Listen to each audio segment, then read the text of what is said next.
Warning: the voices heard in this video are made synthetically using artificial intelligence. Nothing in this video reflects anything actually stated by the real-life individuals involved. This video is for entertainment purposes only, and serious political content will be avoided for that purpose.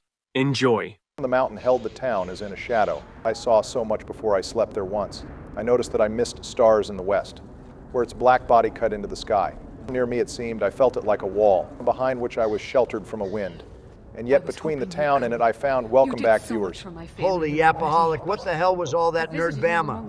It's a poem called The Mountain by Robert Frost. I thought it was appropriate given that this is one of the few times we can sit back and admire that Kirkwall is a city encased in the Vinmark Mountains. I appreciate the Kirkwall glaze, Barry. It's about time we give the little details of Kirkwall some much-needed glaze. Even if graphically the mountains are the same from the loithering landscape, they still help tell a story in this city. That's easy to forget. All right, you glazers, after you're done cleaning this game off, what's the game plan today? I already know the base rogues, Varric and Isabela, aren't getting much attention, so what else is there to do in this game? Well, first order of business is to handle the best side quest in Two Night Terrors. The viewers waited long enough, so it's about time we tackle it, and show some peak companion moments too. Bold statement right at the start of the episode, but I can't even argue with you. Night Terrors took the terrible Fade sequence in Origins, and instead of dumbing it down, they improved every aspect of it and made it shorter, but somehow more content-filled. It has multiple endings, and best of all, it highlights the companions, which is the best part of Dragon Age 2. The Fade is still the Fade, though, and this quest makes you fight Mommy Isabela. I wouldn't even rank it on my top 10 side quests, being honest. D1 hater Donald over here. Why do I feel like your top 10 side quests would be Morrigan's companion quest? And then a bunch of Inquisition fetch quests like grabbing those shards. Wrong, you have to add the Human Noble side quest where you bang the elf girl, and the Dalish camp quest where you also bang the elf girl, then it's perfect. Also, don't diss the shards. They are a good grind set for power. Well, when we reach Inquisition soon, you can be the senior shard strategist on our team, Donald. Also, no worries about Isabela betraying us. Our party is going to be Anders. Fenris and Aveline, all of them, have very important interactions we are going to show for the content. No rogues from the rogue main is crazy, but I have a feeling we are going to see 2 crash outs from the both of you shortly if my game knowledge map is right. Also, the Keeper is about to make a grand entrance. I guess she likes to be fashionably late. Realistically, we just saw her yesterday to get her wood carving knife. We could have just escorted her back with us, but I guess she wanted to impress all the poor low-class elves first with her slow, dramatic entrance. Nah, we had to bang her daughter first. If Mama Keeper was in town, Meryl would be too nervous to hook up with us.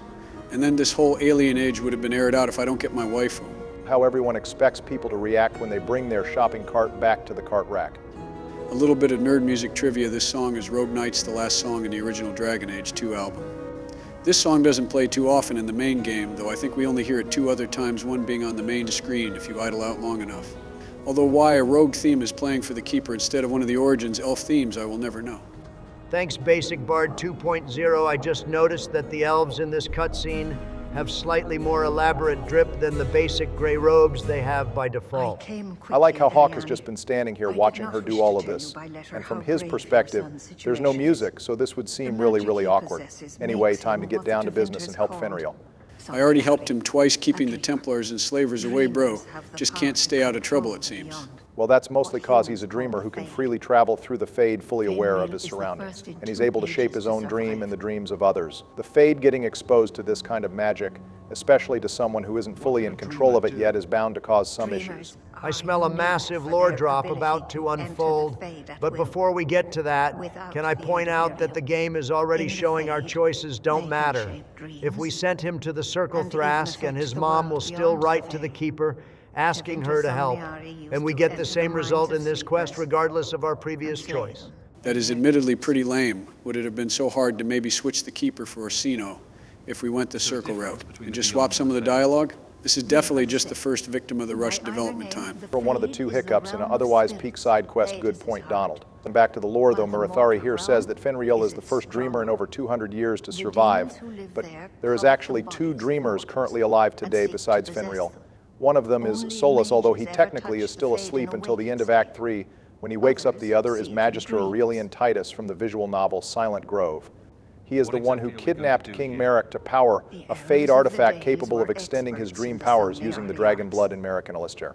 So wait, are dreamers tied to the tevinter bloodline or elf bloodline? Because the keeper here talks about it like it's tevinter magic, but the egg definitely predates the Imperium. It's the ancient elven pantheon magic tevinter, just rediscovered it and repurposed it for their own uses. And Feynriel, for example, is Antivan, and Dalish has no ties to the Tevinter Imperium. Interestingly, though, it appears there's some tie-in to how the magic of dreamers became linked to the Imperium and what we learn in Veilguard about the old gods and the ancient elves. The Imperium claims they reached out to Dumat and struck a deal with him to teach them blood magic and powers of being a dreamer. From Dumat, as we know, is the first archdemon to be awakened and caused the first blight, but we learn in Veilguard that Dumat's thrall is Dirthman, the god of secrets and knowledge. We can follow then that it's likely Dirthman invented this magic and taught it to the Imperium in hopes of them exploring the Fade and unleashing the blight, and it's the ancient elves from their prison. That does make sense, and it's a pretty crazy tie-in too. Although if Tevinter used to have a lot of these dreamers, what happened to them seems like a major ability to lose. The first blight basically wiped them out. Only a few Tevinter magisters still have this power, likely from the fact that some Tevinters keep track of breeding and mage eugenics so closely, which means the only hope for dreamers now is someone in the elf bloodline randomly unlocking that power. Sounds like we need to hook up more Tevinter mages with Dalish elves. Not because I want more dreamer robes running around, but simply because I want the egg to feel much less special. Damn, is the Fade supposed to feel like drinking a McDonald's Sprite? Unlike last time we were here in Awakening, I suddenly feel far more energetic and tingly. That's not supposed to happen, but I always feel the same way when we meet Archdemon. On an unrelated note, welcome back, Justice. It's been a while since we had you in the squad. I guess you are getting your screen time in after all. One of the only times I am okay with Vengeance coming out, since instead of the weird combo we see by default with Vengeance, for the murderous spirit form that also comes out, this is just normal Justice from Awakening, and we get plenty of dialogue enrichment. Well, for the most part, but it doesn't look like Justice paid attention to anything we said in that renegade dialogue. Anyways, before we deal with said 3 demons, we might as well do some puzzles for extra stats. This first one isn't really a puzzle, it's just pausing your game at the right moment to click on the book. If you are on console, this book is a little bit harder to grab since you don't have a free camera. I recommend telling your party to wait by the entrance and placing Hawk on one of the 4 points so the book naturally rotates to you and you can quickly grab it. The barrel puzzles, on the other hand, give me a migraine. Well, now we are on to the barrel puzzle. Hopefully you have a guide for these, or you can talk us through them, Barry. I'm just going to put a graph on the side of the screen that you can follow with a video vocally. Talking through these is a little bit tedious, if I'm being honest. I remember these solutions by heart, though, so we are good, but for those of you playing for the first time, you need to move all the barrels so the little barrels are on top. And the big barrels are at the bottom, and you need to do this in a certain amount of moves or the puzzle fails, and you can't retry it, so make sure you save just in case. If there's one positive I can say about the Fade, it's the fact they always make sure to skill buff our character at every opportunity. But while you take care of the puzzles, Obama, you said you had a game plan for this episode. Care to share it with the rest of us here? Yeah, sure, Donald. I think what I will do is rotate side quests with companion quests for this episode, so I will do Anders' quest after Night Terrors, then the Tyrone Tombs, and then, actually, I guess that will wrap it up for the episode. Wait, why not do another companion quest instead of edging the pattern? Well, there's no other companion quest to do. I don't want to do Sebastian's Isabella's isn't until the end of Act 2. Then I know Donald wants to do Fenris's So. That leaves me with nothing. Oh, damn, really? I could have sworn we had someone else to do. Barak, you can fool your demented best friend here, but you can't fool me.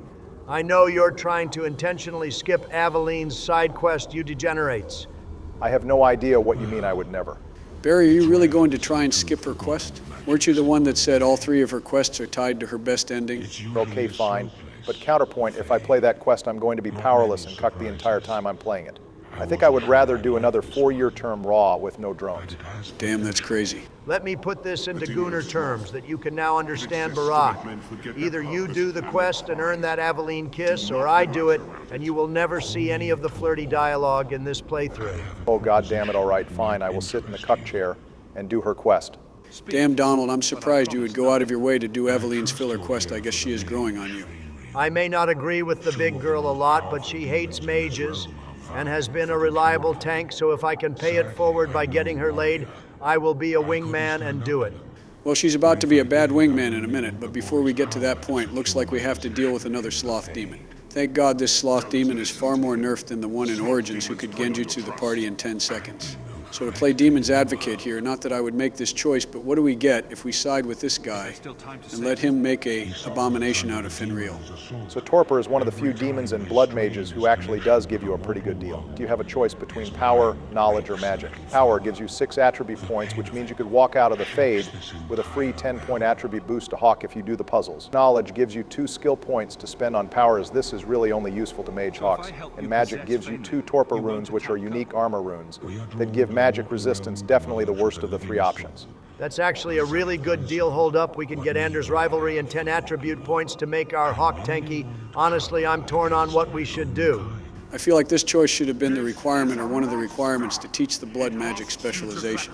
But that would have meant the blood mage specialization needs to be more powerful like Origins. Also, if we are doing the rivalry path for Anders, shouldn't we have taken this dude's deal? Well, that would have been the optimal path, but I want Anders alive for a dialogue choice later, plus siding with this guy creates a abomination dreamer, which in lore seems like a terrible choice. At least we got to curb stomp another sloth demon. All of their kind deserve the curb for creating the Origins Fade sequence. Glad you came to your senses, Donald. I was about to tear up your Templar card if you kept folding that hard.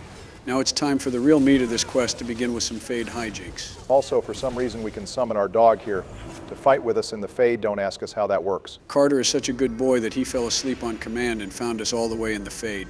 You know, all things considered, Feynriel's dreams are really tame, bro. Just wants family time and a little bit of acknowledgement. Meanwhile, my dreams are always failing school or being taught game lore by disembodied heads of former great leaders. That explains so much. You goddamn nerd, all of my dreams involve the ice cream machine at McDonald's, working or becoming the king of the presidents and being elected paragon of America. Never took you for an active dreamer, Double D. My dreams usually just involve me Liliana and Meryl naked in a lake as I serenade them with my guitar, or a trip to Cold Stone, depends on the mood. As for Feynriel's dreams here, looks like all we have to do here is remind him that dads are not real, and it should do the trick. Joe, all 3 of us are active fathers. What do you mean dads aren't real? Yeah, but we are presidents. That's a random anomaly. Just look at the Bioware squad mates. Daddy issues and absent fathers are abundant, and that's not saying anything about the fans that play the games. All right, Joe, you are getting way too real with this one. I think it's time to tone it down. Feynriel is trying to submit his application to the squad mate role with the shitty father situation. It's just too bad, bro. Filled out his application too late in the series. Feynriel mastering his powers, though, would have been a strong contender for a future squad mate along with Bevan, Connor, and Gorham Jr. And except for Connor, they all have absent father issues, too. It's perfect. Who are you? Don't question. Oh, hello there. God damn it, just when I thought we were free from the cutscene desire demon gooning the Fade pulls us right back into it. Also, Barry, I'm not complaining since I get to see Caress over here, but I'm surprised you went to this door first, given what's about to happen here. Wait, her name is Caress, too. Holy shit, that means this is her specialty. We are really in the wrong timeline. This desire demon should have taken notes from the Redcliffe one. On God, we all believe, in desire demon supremacy, boys. Only thing better is bards and elven apostates. God damn it, between you 2 gooning over the boob demon and my girl Aveline gooning over a literal corpse right now, I don't know which situation is worse. The last thing I wanted to see today was this dude who wasn't even Herlock level but still somehow pulled. Please, Mommy, don't do this. Oh my God, I'm on my knees like a good boy, don't listen. I think we can definitely tell which one is worse, being honest.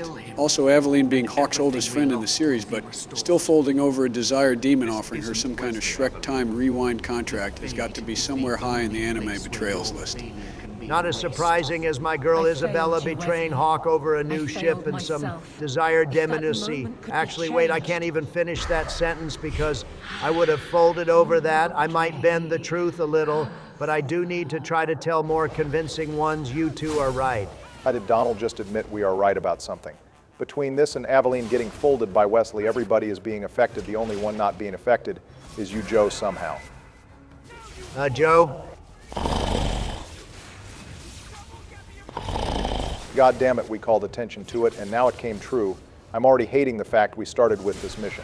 Now don't worry, boys, I'm just joking, trying to lighten the mood from the fact you are actively being betrayed by your girl. Did you at least remember to unequip her before going into this room? On Nightmare, that's always the safe bet. You see, normally I would do that for the Betrayal Order squad mates, but that would mean intentionally nerfing my girl, and I could never do that, so I just kept her as is. It doesn't really matter, though, since besides your squad mate, the demons don't have anything powerful about them, just normal fodder. I don't know what level of gooning you have reached, Obama, but I can at least respect your game. Also, I'm amazed Fenris stood his ground against the big girl. I guess our nerd crafting, who would be stronger out of game, was right. Fenris can handle Aveline. Well, now it's time for a small plot hole, because how the hell do we know who the first enchanter is? Hawk has never met this person before. Hell, we as the players may have never met this person before. To add on to the confusion, depending on our choices, Feynriel has either met the keeper or the first enchanter, but not both. And there's almost no way he has met the other, but he acts here like he knows both of them. It makes a little more sense, since when we look at all of this through Feynriel's mind and we are playing characters based on the perspective of how Feynriel sees them, and we are just an actor in his dream script. However, the game shows we can decide how Orsino and his mother talk, so that doesn't exactly line up either. I think to keep everything more smooth, we should have been able to play Thrask here, since that is someone we have met in the story, as well as his mother, for the other scene to stay consistent. The most unrealistic part of all of this is showing the Keeper and Orsino as well-spoken and not the passive, cowardly rogues they actually are. Magic was outlawed for a reason. Even the Dalish don't practice it anymore. Could the elves trust you with the power to That was a shape pretty reality? hard line from the fake first enchanter, I can't lie, but now it's time for the second betrayal. The squad mates here affected by the Pride Demon are Merrill, Fenris, and Varric in that order. Also, you may have noticed we never mentioned Sebastian in this list at all. And that's because this guy is so boring he refuses to go into the Fade with us, and therefore doesn't get the option to betray us. Okay, the acoustic blood mage makes sense, but Fenris and Varric make absolutely no sense. One of them is a D1 bro and the other is a D1 mage hater. Well, we have to look at this the same way we look at the Origins Fade sequence with the companions. The Fade has a way to alter your memories and lower inhibitions unless you're incredibly strong-willed or have the right Fade training. Most of the squad mates admit that the demon helped seduce them, but the final decision was still their own. So canonically, the only squad mates so far that are immune to the tricks of the Fade are Sten, Morrigan, and Anders. It would have been interesting to see who in the Inquisition squad could resist Fade tricks if we had a proper Fade sequence in that game. Well, I know the Egg and the Hat Ghost straight up have hacks that make them immune. Other than that, the others might be cooked. The Hat Ghost is still a weird way to refer to Cole but go off Queen. Viewers, not our comment question, but let us know what Awakening or Inquisition squad mate could resist Fade tricks. Also, if you guys are wondering, unlike Aveline, I did remove all of Fenris's gear, since we have no tank now that the Pride Demons seduced him. And on Nightmare against two mages, Fenris could one-shot us if he was fully equipped. Faced far worse than you. And he is so free to condemn others for the same sin. Wait, I thought Justice was in control of Anders this whole time. That was Anders' voice just now, though. Anders' sass levels are so strong that he broke free of the Justice possession just to roast Fenris. I have to respect the game also. Barry couldn't help but notice how much more aggressive you were to Fenris betraying you compared to Aveline doing the same thing. I have no idea what you mean, Joe. I am role-playing Hawk appropriately. Also, that's why I brought Fenris here, because I'm not sure how many people have seen that scene before. I still think Fenris and Varric betraying Hawk here is some bullshit writer mage propaganda placed in the game to make what the blood mage Merrill does seem not as bad. There's no way either of the best bros would do this to us. Put your tinfoil hat away, Donald. We just covered how consistent it is for people to fall into the Fade trap. Only a select few are immune, including our protagonists, since Hawk and POTUS are built different. Actually, if Hawk betrays Feynriel and works with Torpor, one of the dialogue responses can imply Hawk was also tricked by the demon like his companions were. While we are on that topic, and since Feynriel's fate is confirmed unless we personally attack him, now why don't we cover the other two outcomes of this quest? I will only agree to this yap spree if we cover the true Templar ending to this quest first.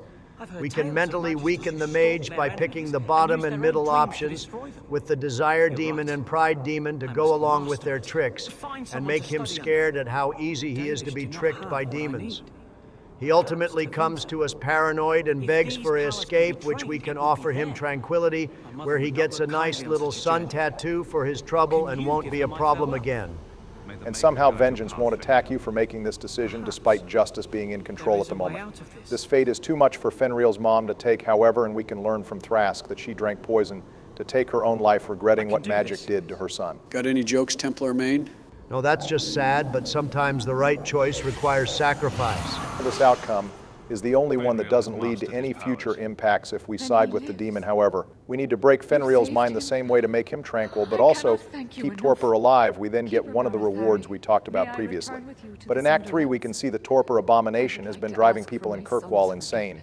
and we get attacked by demons and restless dreamers at night, so obviously he lied about leaving Kirkwall alone. Well, that calls it for the so-called best quest in this game, and all we got out of it was mage simping, a strong new tevinter asset which certainly won't bite us in the ass in the 2 later games, and 2 betrayals. I hope it was worth it, boys.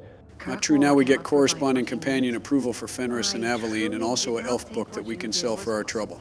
Oh shit, the Vegan elves actually pay us for our trouble? Not bad. How much does the book sell for Barak? Unfortunately, I wouldn't hype up the book we got too much. It's really only worth about 1 gold, and it's placed as junk in our inventory. The book really should have been additional skill points to fit the Fade theme, but be weaker than Torpor's reward for obvious reasons. Also, Aveline, don't feel too bad. It was the Fade, not you. Fenris, my boy, it's not your fault. It was the writers and their blood mage bias that drafted you into this situation.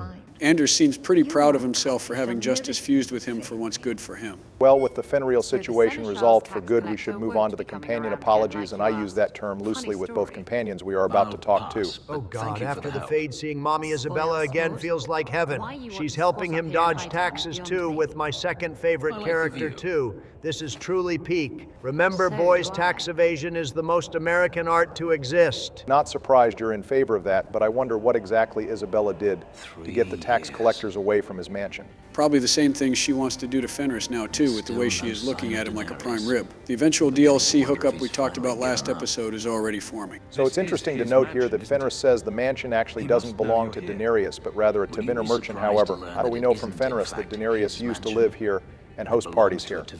This means that Daenerys either killed him or stole it from him, both of which makes sense in Tevinter society since the merchant is a non-mage. And since in Tevinter society non-mages are treated as second-class citizens, so a magister would easily be able to steal or kill a non-mage merchant for his property, especially since Daenerys is part of the Venatori. Let's save the Venatori yops for Inquisition. It's a whole can of worms even I'm not prepared to defend. All my homies hate the Venatori. Let's instead focus on more peak Fenris writing, asking our hawk his opinion on what we would do if we were in his situation. Another peak moment over here, boys. I know we have glazed Geider a lot in the past, but I think we can thank him for Fenris being committed to giving us roleplay elements, since he did write for Fenris and Dragon Age too. For in fact, unlike Origins, where he wrote 3 different companions and 2 Fenris, is the only companion Gator wrote for. Fenris might be Gator's second personal favorite after Alistair too, given the fact he wanted to write a whole book about Fenris before his departure from Bioware and all the tweets he has of Fenris. That does tie in nicely with Xever and Alistair and Morrigan always being committed to the roleplay reasons, along with Fenris. Bioware really lost peak without Gator. Don't forget my boy Nathaniel, too sleepy. Also telling Fenris his problems aren't Hawk's problem is goddamn crazy work, Barak, and that's coming from a fellow renegade. All right, I'm definitely not going crazy, Barry. You are being far more renegade to Fenris here than everyone else. What's going on here, Barry?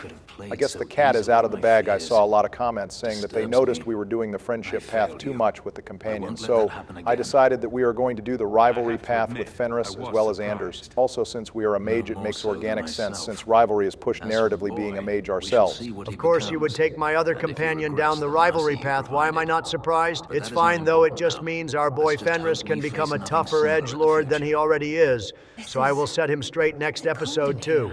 Also, at least Fenris gives an apology for betraying us in the Fade. That's more than I thought he would do. Looks like Aveline here isn't doing much better from her Fade trip. Girl is shook. No worries, Aveline is simply the best it's going to take. 100 desired demons to stop her from doing her tasks. This is, however, her first experience with demons besides fighting them, so she is going to need a moment. Incredibly based, Aveline. This is the real reason I was cool with doing your quest during my episode. Both the warriors in this game have a healthy urge to curb stomp the robes and are the only voices of reason for the Templars, besides maybe the human noble 2.0. She's just spouting the same overgeneralizations that the Templars do. It's crazy how we just covered that she's over her husband's death, but still spouts the same Templar nonsense he does. I mean, even if she's right about Anders and my cutie patootie, they do not represent the average mage in the gallows at all. Well, Aveline does give an interesting perspective, that being what the average person thinks of mages. She's not a noble or has much experience knowing mages before Hawk so to her.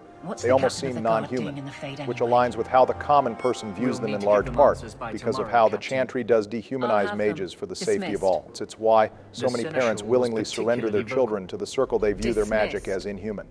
It is inhuman, unless your kid is the main character like Hawk or Mommy Morrigan. Other than that, they are a threat to everyone, not just themselves. But no, Thank you, Donald, for reaching your quota of curb stomping mages, but why don't we slot that to the side until we do Anders' quest later on? I hope the Aveline lovers are ready to eat good, because we have several conversations to get through with my girl, as well as her companion quest to tackle. Aha, you're so slick, Barry. You don't have to hide your feelings anymore. You already admitted how you feel. Just admit that you are bricked up for that Aveline content. Damn straight? Well, at least you are finally being honest, you liberal rat. Also, Aveline don't hate Hawk because his grind shook everyone in Kirkwall. Our pockets may be thick, but our grind is even thicker. To be fair, between Hawk being one of the more powerful nobles now, and Aveline being the captain of the guard, is it really popular to be anti-Ferelden anymore? Pretty sure being a Ferelden is now acceptable or even more popular. Yeah, I was about to say that Aveline isn't helping the anti-Ferelden influence either, but honestly, it does stop being a plot point after Act 1, except for her Act 3 quest, and that's only by Jevon. I think between Ferelden's finally integrating in Kirkwall society, as well as all the good Hawk and Aveline has done. Also, that guard the guardsman line confirms that she is the Union rep, and she makes sure each of them is looked after. I can see why coddling rumors surface in Act 3 girl really is like a helicopter parent keeping guards safe. Doesn't sound like the coddling is for nothing having injuries is impressive for any military organization, and it doesn't hurt anyone to care about human lives. I wonder how many of those injuries were actually prevented by Hawk doing hero shit instead. Also, Aveline, I don't know what you mean you haven't had as much time to follow us around since becoming captain. You just helped us deal with all the Qunari stuff. Curb stomp Bartrand in a Varderol, and go into the Fade with us, all of that being this week alone. Saying that makes me realize how often we do take Aveline with us in this game. But she really is just that useful on Nightmare. Considering this conversation is available at the start of Act 2, though we probably should have visited her at least once at the start of the act, so that line made more sense. The one we pulled from an ambush. The event that well, now it's time for the moment Barry has been dreading its time to help get Aveline laid. Damn, I was really hoping to give her the shield before the start of her quest. The turn order is rigged against me, it seems. Now you're sounding like me, Barack. Well, it's time to ignore all of those workplace meetings and have Aveline shack up with her co-worker like a true Bioware companion. Hey boys, my alarm went off, which could only mean one thing. Someone is about to use some riz on a subordinate, which is my specialty. Hey Bill, you're just in time to see Obama get cucked. Don't sound too let down about it or anything, boys. But welcome in Bill, as forced of a segue, as this seems, I guess, misery loves company, so have a seat. We are about to do Aveline's Act 2 companion quest. Oh hell yes, Dragon Age. And co-workers banging the only thing that could have made this better is if Aveline or Donnic were married at the time for that extra bit of plot twist. I tried telling Lucas Christiansen, Aveline's writer at the time, that making Donnic married Ulrich would have been the perfect drama to season over this quest. I thought after we co-wrote Liliana's song together, he would respect my input, but bro chickened out at the last minute. That's when I stormed out of the writing room and lost my writing credits for this game. Well, I'm thankful that the writer for the Arashok's character had more sense than to create needless drama in a game already filled with it. Although maybe if he did that, I could have a better time flirting with Aveline and convincing her this is a bad idea. Damn, you wasted no time with the flirting options. Even though we locked in Meryl, you are bold as hell, Obama. That's my man Barry. Just because you have a waifu at home doesn't mean you can't sample a little from time to time. Remember, boys, if you cheat on your girl. Once a month for a year, that's still a 97% yes. Bill, you already made this joke in Origins. Don't kick the horse too much. Says the dude who uses my gangbang joke every other episode, but I'm going to learn from Monica, who I did not have relations with, and turn the other cheek. Jesus Christ. I am regretting all of this more by the minute. Can we focus back on the game, please? Like, how about the fact that this dialogue changes depending on whether you kept Wesley's shield from the prologue or not? If the shield is in your inventory, she will complain that you pass it around and don't let her have it. And if you sold it, she will complain that Hawk values utility over sentiment. That's a really nice touch. I used to always sell the shield like every other piece of equipment, and I like how the game gave me shit for it. Looks like your girl doesn't like the gift that I killed dozens of civilians to get time to lay on a little bit of that presidential charm on her. Looks like Obama's pulling the trauma dump card on her, a classic maneuver to score. Really, I'm sure we've all done it. How bad could your dad be, big girl? Her dad wasn't bad at all as far as fathers are. He's a strong contender for best dad in the series. And it's probably why Aveline has some of the healthiest relationships in the series and doesn't fall into the daddy issues trope. A little extra lore about her father's original last name. The title Dulac is French for of the lake and may be a reference to Lancelot Dulac of Arthurian legend. It really helps fit the night theme the big girl is going on that her father gave her, even if she doesn't want to see herself as a knight, just a strong and good person. Speaking of good men, let's finally start her quest and give Donnic his little gift. We were just fighting demons, curb-stomping insane drug addicts who betrayed us, and dealing with the political ramifications of communist oxmen, and now we are passing notes to our squad mates' crush like we are in middle school. That's the beauty of Dragon Age 2 Double D. You get a little bit of something for everyone in this slice-of-life role-playing game. TikTok game journalists would use this quest to roast the shit out of the game, calling it a narrative derailment or something, when really it's just the designers having a little bit of fun. Why is Bro looking at us like we were the ones who made it for him? Don't shoot the messenger man. Well, if you're a girl hawk, there's a plot line during this quest that Donnic thinks you are into him and rejects you pretty hard as a result. He's probably the only dude in this game besides Varric who rejects Hawk. Passing up on female Hawk is a massive fumble, almost as much of a fumble as Caden passing up on a threesome with Femme Shepherd and Liara. Some people just like what they like and have preferences, despite what social media tells you about dudes. There's banter in this game that confirms people violently reject Isabella's advances all the time, as stunning as that is to believe. Also, Aveline, he rejected your gift. I'm sorry, my dear. He's clearly not worthy of your attention. Maybe there's someone closer you've overlooked. Looks like the big girl is completely oblivious to everything you are trying to say, too. Normally, I would look at that as a sign that the dialogue doesn't change much compared to your wheel choice. But here, it's actually more entertaining to think Obama and Hawk just don't know how to pull Aveline. Yeah, I think our pull game only works on Elsa and Isabela. And honestly, I don't think we pulled Isabela. I think Isabela just decided one day to add us to her roster. I'm committed to close this deal, otherwise I will not be satisfied with this playthrough. So I know I've been quiet about this for most of the episode, but everyone here is in agreement that we are locked into Meryl's romance, right? I know I didn't make the official deal with you specifically, Barry, but you never spoke up either. I don't want my cutie patootie romance to be in danger. Trust me, Joe. I promise whatever happens between me and Aveline will have no effect on you and Meryl's relationship. She is still going to be the end game. I'm just shooting my shot for closure. Wait, hold on. Did he say he is working on a Skinner case across town? There's Skinners in Kirkwall now, too? Yeah, most people think that has to do with the prime suspect quest line, which we're going to cover next episode. And if you already completed the serial killer main quest, he will refer to smugglers in the docks, which likely has something to do with Anthrill's group, who we could have joined instead of the Mercs. Imagine complaining about getting an easier job. Donnic is the type of guy who would suggest additional homework to the teacher to up the workload for everyone else. I think Bro just wants to prove himself and curb stomp a possible mage serial killer. I can respect the grind. Also, you brought Isabela here. Barack, good work. This next scene is a mandatory watch in every playthrough. I already pre-ordered some popcorn if either of you two want any. You sharing food is a rarity, Donald. I definitely won't miss the chance for a snack. Also, dowry traditions are supposed to be for the bride. I thought, isn't it in the description of the word? I guess in Thetis the bride gives a dowry, although the better question is who was expected to pay for the goats, because I damn well am not pulling out my checkbook. So another dude's family gets goats from my girl. Yeah, that's right, Barry. You draw your line at how much you will simp for her. Like a real man, we love a king with boundaries. I'm absolutely not buying anyone other than Morrigan goats. In this economy, I think not. Donald, you are literally a billionaire. You could buy a whole breeding center for the goats. Also is now the time to address the elephant in the room here. Aveline says he isn't even the most attractive guard in the barracks. And she can't even quantify what she likes about Donnic other than he is a hard worker like her. So what do you think her interest in him is? Yeah, it's probably because life is unfair and they wanted to nerf the obvious and best choice in the game in the muscle mommy. And of course, oldest friend of Hawk for the more girly, conventionally attractive women. Honestly, I feel like it's a approachability thing. Like maybe she thinks Hawk is too commanding to approach, or there's some kind of age gap that makes her uncomfortable. I mean, how old is Hawk compared to Aveline? Varric is the oldest, as he was born in the first year of the Dragon Age.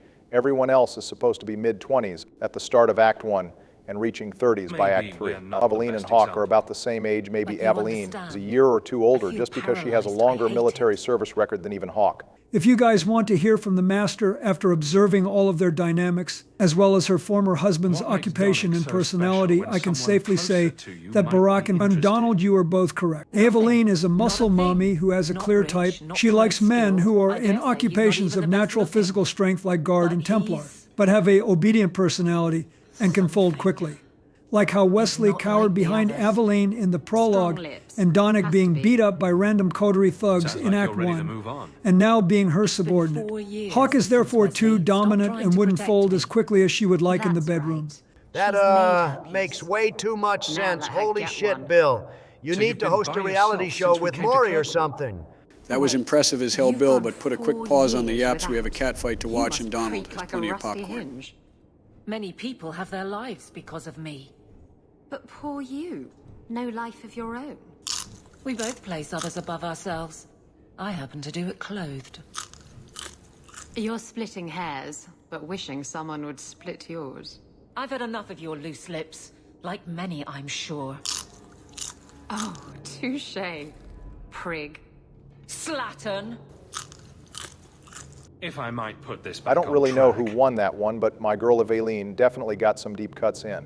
Nah, it's like Eminem and 8 Mile. Everything Aveline roasted Isabela on, she boasts about proudly. You can't win a gunfight with rounds already fired on the opposing side. My girl took the crown. Well, Hawk broke it up before a grand winner could be declared. I was about to collab with Bill again and lay down a sick beat to go with this roast session. It would have been epic, but unfortunately Hawk violated a major rule of the bro code: never break up a cat fight between two lovely ladies. This is probably the biggest L Hawk has taken so far.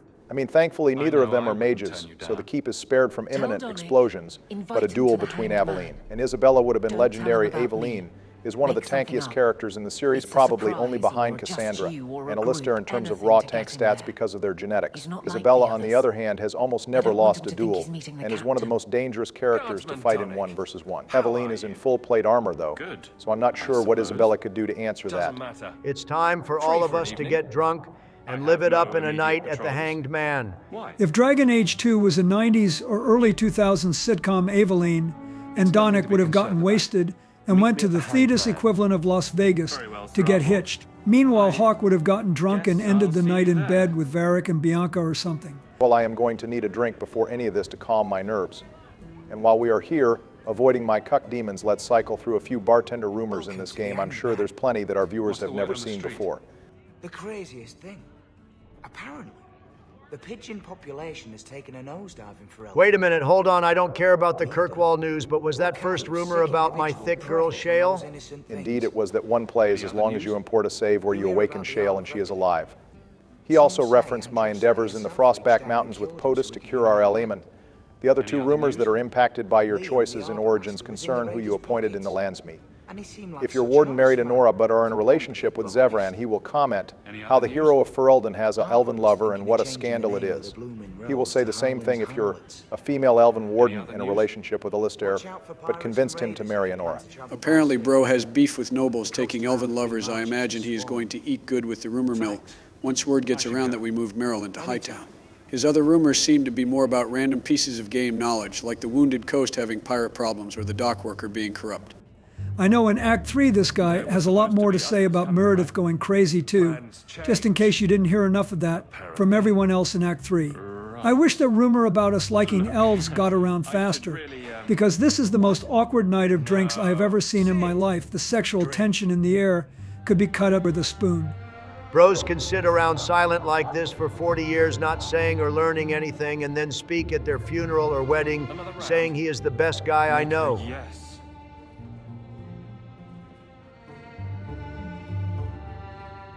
Well, this bitch here must not be a true bro because he is looking at me like he wants a drone strike sent to his house. Stop judging me. Let me stare at my glorious muscle mommy. Put the drone switch away, Barry. No reason to pop off yet. Despite him judging you and not passing the bro test, Donnic is still an ally. He plays cards with Varric, Fenris, Anders, and Isabela. We have to respect the process. Donnic kind of read you like a book to Barry. He can tell you're into Aveline. I have to side with Bill. Bro might not be a good fighter, but he just gave solid advice. I mean, we have tried to be direct with Aveline, and it just deflects off her like an electric attack on a ground type.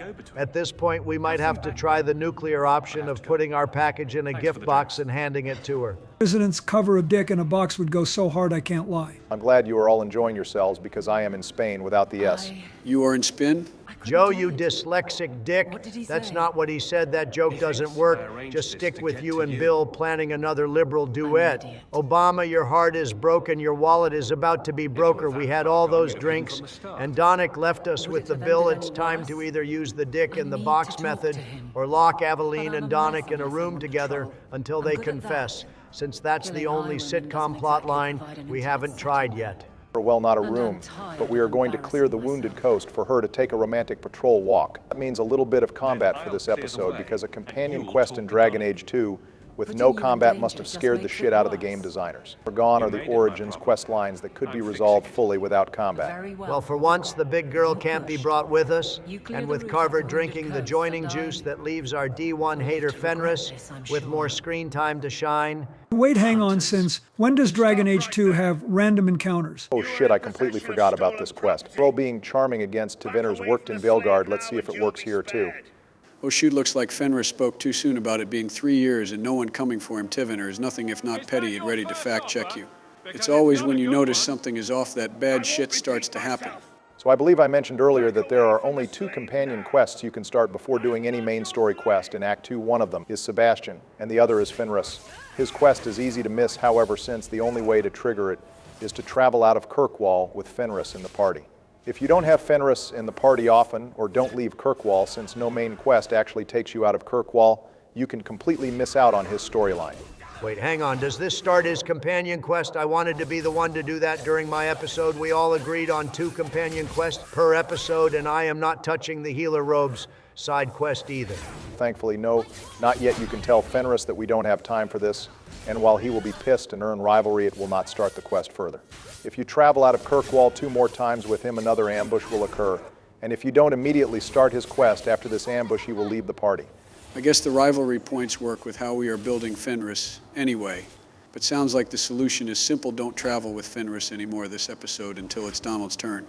I wasn't planning on it. As soon as I get Aveline back her slot, is getting right back on varsity Fenris is just keeping her spot warm for her. Sounds like my first stop next episode is helping my boy Fenris kill some tevinters, including a dirty mage. This is gonna be fun. You're also doing the serial killer quest line and Sebastian's quest. Let's just say mages are pretty abundant everywhere next episode. Oh God, this is going to be fun. The rogue blood will flow faster than McDonald's fountain drinks. Yeah, I am not even going to begin to ask what the hell that was about, but Barry, you should switch your weapon choice here. The Tevinter soldiers are immune to the ice staff damage and weak to fire. It's time to switch weapons. Oh shoot, you're right. The ambush really threw me off my game. A quick cut, viewer, since I had to find a better staff on me and I didn't want to show you a minute of me flipping through the inventory, but we are back and locked in. Now the head start these guys got is officially over. It's time for this mage to watch me kill all of his guys while he stays in his little safety bubble. It's like every time we bring Fenris, he starts off the fight by killing Merrill or Anders with his Fade Burst, and then he focuses on the actual enemy, but yeah, Barry, this fight is looking pretty over now, I can't lie. You're down to Fenris, who is more of a danger to Mage Hawk than a resource in Hawk, who cannot 1 versus 12 the Tevinter army. First off, don't underestimate the power of Hawk Joe, and secondly, boys, we are fine. You all should both know that as long as we have a mage and a warrior, no fight is truly over. Fenris can tank enough damage so that Hawk can clean up. Also, Tevinter mages are the easiest to take out since all of them spend more time hiding in the corner with a force field than doing actual damage spells like blood magic or gravity fields. The regular Tevinter soldiers don't do enough damage on their own, making them a non-threat.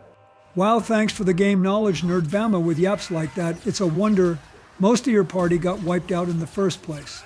Honestly, you boys really need to go into the tactics of every companion and do a hard sweep to remove abilities like Fade Burst from play to prevent Fenris from living up to his D1 hater dreams. We are slowly doing that. Before every episode, now we go into the tactics of one of the companions and fully deck them out with an optimal build. Bro is asking the wrong person for mercy. Fenris, go ahead and dunk this nerd in the toilet and slam dunk him in a trash can. Yeah, mercy only goes for those that give mercy back. If this dude wants to sneak attack us to try to enslave a squad mate, you get what you goddamn deserve, my guy. Go. I beg you. I swear. You chose the wrong master. Damn, that looked like it was more of a spinal adjustment than a fatal neck break. Joe, quick, get behind and do me like that. Heavy pause. I can get back to you in a little bit, Bill. Right now I have my hands full with the boys, as is, and Fenris is dumping plenty more into our hands at the moment, too. Okay, mega pause, both of you. I'm gonna need you to restate that phrase in your mind a few times until you realize where you went wrong. Also, hadriana sounds like the average starter kit for a real-life politician. Just have to add a few bribes from corporations and she is set. Well, Fenris, you are asking the wrong president. For help right now, you are going to have to wait a week or so for Donald's episode. Besides, we are on an important quest for Aveline at the moment. Wait your turn. Damn, imagine you're scared for your life about your former master sending hitmen every day against you. Then instead of your best friend agreeing to help you, he tells you he has to help get his other friend laid first.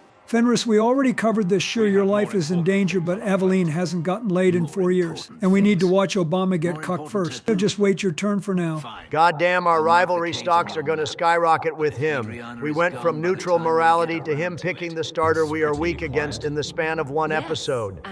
Also, Fenris, don't worry about Hadriana escaping. You just said it yourself. She's doing this to please your master. Why would she come back home empty-handed? This is a pointless expiration date to add to the quest. True, it's an unnecessary timer to give the quest some urgency, I suppose, but unlike other times, Bioware does this. There is consequences for not rushing to do this quest as soon as possible. Also, the date is already going terribly. Boys, you love to see it. Maybe I'm not cooked after all. No, Barry, you are almost as cooked as Aveline is, although Hal, the scriptwriter for this quest, got actual conversations of our editor talking to women I will never fully know. They really got some boots to the ground field research with that one. Damn, I hope Bro has burned heel for that one, but now that the random strays have hit all parties, and we are fully engrossed in the Dragon Age 2 combat train, it looks like a good time to do a comment question. Do you have one prepped for us, Barry? Sure thing, Joe. So viewers, at the end of this video, we are going to do the Forbidden Knowledge quest, which is as close to a hidden boss as the base game of Dragon Age 2 gets. So, viewers, what is your favorite hidden boss or hidden secret in the Dragon Age series, either because of how memorable the fight was or how wacky the whole scene is overall? As for me, I have to give it to Malvernus, which is the hidden boss in the Legacy DLC in this game. Not only is it an obscure fight that is easy to miss since there's no direct hint as to what you are supposed to do, but it also is one of the best examples of what dueling a powerful mage in this setting should feel like. The dude's first wave is an endless undead horde before he shifts into his second stage, which is a ghost dragon, now that is a good goddamn raid boss. All right, I have no frame of reference for that fight, but I guess I will see what you are talking about when I play Legacy. As for me, since we are on the topic of dragons, I still have to give the best hidden fight to the Queen of the Black Marsh in Awakening. I might be extra biased since I did that fight on screen for our series, but I still think that is one of the best dragon fights in the series since it took all the weaknesses of the first two high dragon fights in the base game and cranked up the difficulty and the AI interface and threw in a healing mechanic too for good measure. Plus, it involves collecting dragon bones, which on your first run of Awakening will probably catch you off guard when a ghost dragon spawns from them. Yeah, I legit thought the dragon was just going to spawn and give us some treasure for freeing it or something, I can't lie. As for mine, boys, it's not a boss, but I have to give it to the King of the Nugs in the Descent DLC. I really think the King of the Nugs should have been a meme boss or something, but I think he was too powerful for even the Inquisitor to handle that thing as a sandal-level threat. The fact that you go down a hidden passageway with a ghost bridge just to meet the Lord himself is just peak. All right, boys, all of those are peak, I can't lie, but as for my choice, I'm going with a more classical approach with the secret dragon fight in the Orzammar throne room. Not only is it a random theory craft as to why there is even a dragon underground in the throne room, but it also requires a small puzzle to solve. Finally, it is time, since you can only summon this dragon before completing the Orzammar questline. Also, the sword it drops ageless is one of the best weapons in the game, as your weapons tier list showed so a overall classic hidden enemy in this series. All right, good picks, boys. And viewers, let us know what your favorite secret encounter or boss is in the Dragon Age series. Our editor reads everyone, and his favorite will be featured in the next episode. But with that being said, Donald Mind featuring our favorite comment from last episode. Sure thing, Barack. I have a special one in mind since finally someone who isn't a liberal sees my point of view. Our featured comment comes from Lysanx, who gave a very cultured take, saying, "The mage hideout in Origins is the perfect storm of bullshit for their party to manage. Having to use key members of your party as sacrificial bait just because some filthy robes are entrenched is annoying and disgusting, and I'm glad someone agrees with me even if that wasn't my personal choice. Thank you as always for your comment, and can't wait to hear what your favorite secret encounter is." All right, good work, Donald, and somehow we are still ass-deep in combat since the day Aveline takes off is apparently when all the slavery and baby mauling pit bulls populate the beach. But that's okay, since in an effort to distract from my ass-clenching gameplay, why don't we cover a round of Super Thanks Boys? All right, but if you die, we're going to stop and point and laugh at you, Barry. Starting off with the Soulless donation, since we have done the human romances first. For a few episodes, we have another amazing donation from Soulless's #1 fan, Robert Wadsworth, with the $20 donation. Soulless is still well in the lead, so plan the donations accordingly, but Cassandra and Josephine are not too far behind. Thank you, as always, for being one of our 3 biggest donators in this series. My guy, it means the world to us that we have such consistent support. And best of luck, as always, in the waifu wars.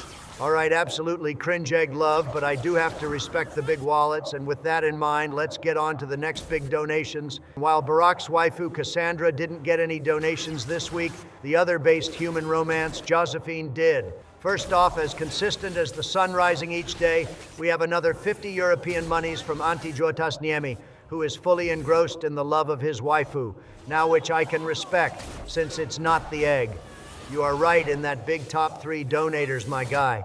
And this kind of support is never required, but greatly appreciated, and means the world to us and our editor. We also have $20 from Chill Sports Fanatic, who sided with Joe's fight, as well as recommended us doing a party banter tier list at some point, which we might do when we run out of abilities, weapons, and armors to rank. And another $10 from Josephine from George Gale, one of the OG viewers of the series, who sided with Barrick's choice, which means all 3 of us were on the money with our choices last episode. Thank you all for your support of this channel and your waifu. Every little bit does help and go back into video creation. Finally, boys, we have a donator who always makes a point to start a donation streak every episode, so we are going to have to shout out all of them at once. Thank you, Mr. Sidbox, for your donation support on both Dragon Age and Dead Space, and for always answering the comment question with the donation as well. That's some real dedication, which our editor greatly appreciates. Our editor tries to make sure to answer all your questions in the comments, but rest assured we are going to split your donations towards both Solas and Cassandra per your request. Thank you for being such a big supporter of the channel, my guy. Well, we finished the super thanks just in time for the confrontation with Aveline, and my last chance to try to riz her up, boys. I'm not holding anything back. Bill, lay down that beat. Oh, Aveline, your red hair lights my spirit on fire. Your freckles are like constellations on the night sky. Your battle spirit inspires me to fight a high dragon with no armor and only one iron dagger. And your kindness makes this old war criminal's heart melt. I would do anything for you if only you would notice me. Damn, Barry, you even took a page out of my book with this one, but sadly, I don't think she noticed King. Yeah, you tried your best, King, but it wasn't enough. She's not worth it, man. You deserve someone who will accept and cherish your nerdy-ass riz. Oh, no, please, Mommy. Your muscles are strong enough to break my goddamn back out, and your hips are wider than my will to live. Please. Oh, goddammit, get the Kindle out, Joe. Looks like my boy needs a distraction right now. And you're not you when you're down bad, Barry. Damn, my girl Isabela is just like me, for real. She is direct with her advice, too. But this big girl is really giving us attitude right now. We did all of this to help get you fought through like 3 dozen enemies for free. And still, somehow, we are just friends, and you're pissed at us for trying to help you all this time? No good deed goes unpunished, Donald. Some people can never get the help they really need from their friends and take it out on others. We come out of this deal hurt and not better for it, but we got something far more important for Aveline life. It's true, and I'm sure our lore nerd can yap about it when he is in a better mental place. But for now, we should talk about how Barry has fully changed the outcome of this quest by endlessly simping for Aveline here. It's over, but I'm still here unlocks a slightly different ending to this quest in regards to Hawk's attitude. Are you? Well, please, Donna, get the fuck out of here. Mommy, Aveline, please. We could have been great together. Just give me one more chance. I will do anything. I will let you throw me out a window while I'm tied up. It's all over now, Barry. It's time for you and Hawk to go into the acceptance portion of grief and let Donnic and Aveline be happy. We can now be happy with Meryl, too. We aren't coming out empty-handed. Mad respect for Aveline for doing it under her own work desk. We have more in common than I first realized. Also, Hawk listening in to the whole Smash session is a little weird, but mad respect all the same for acting out your kinks in broad daylight. Barack might be a cuck, but I don't think this is Hawk's kink, bro. Looks genuinely annoyed listening to all this. Even though bro has gotten the second most tail out of the squad so far this playthrough, I think we can all safely assume who is the gold medalist on our squad for that competition. Damn the self-waifu burn, I wasn't expecting that. Also, Aveline, with all the rocking and giggling we heard in the last 2 minutes behind those office doors, I am sure Donnic has 0 complaints now. Damn 2 minutes, my dude, is a marathon runner over here. No wonder Aveline fell for him. Welcome to the Work Desk Club. Big girl, we will send out your free cap and t-shirt later on in the week. Humma. When did it a boys? We got the kiss. In front of Meryl, too, is crazy, but I'm glad you got a little action with your waifu, Barry. Hopefully that offers some bit of closure. Are you kidding? I feel like I just took a 4 Loico mixed with Adderall. I have so much energy for lore yaps and game mechanics, boys. I am back in the game. Well, Barry, I'm glad you got your groove back finally, but with the office hookup secured, I'm going to take my leave. Good luck, boys. Later, Bill. Well, since you're back now, Barry, do you want to explain what exactly happened here in this quest and what makes Hawk so salty instead of the regular end to this quest? Or Hawk is just happy that his friend is happy? Sure thing, Joe. So viewers, if you pick every single flirt option during this quest, but especially the flirt dialogue right at the end of the Wounded Coast, and back at her office, afterwards, then Hawk will show annoyance at her hooking up with Donnic, which shows actual jealousy, and interest in her, unlike the flirt dialogue with Varric, which is just two buddies joking around. Also, if you pick every single flirt option available, you get a a longer kiss, which we got here as opposed to a small peck. Literally have never seen that dialogue before, but I guess Aveline enjoyers are a different breed of degenerate. Also, Barack, I've noticed Bran is on the screen, but you aren't simping or spinning. Are you feeling all right? Yeah, I'm fine. In fact, I feel like I'm on cloud 9, and nothing can bring me down or distract me anymore. Bran is being his usual politically minded, cool self, while my girl Aveline wants to be the union rep for the Guard for practical uniforms, a pretty fair debate. Damn, looks like the Sus Obama era is on hiatus now that he got a little waifu action. So this is the high friendship conversation where Aveline lectures us a little about doing more good. Has anyone ever seen the rivalry version of Aveline's questioning beliefs dialogue? If you have high rivalry, Aveline will admonish you for being a less than moral citizen and start having some less than lawful good debates about bringing more order in Kirkwall through stricter fines and penalties for criminal behaviors, caging potential criminals, like the Templars cage the mages before they actually do magic.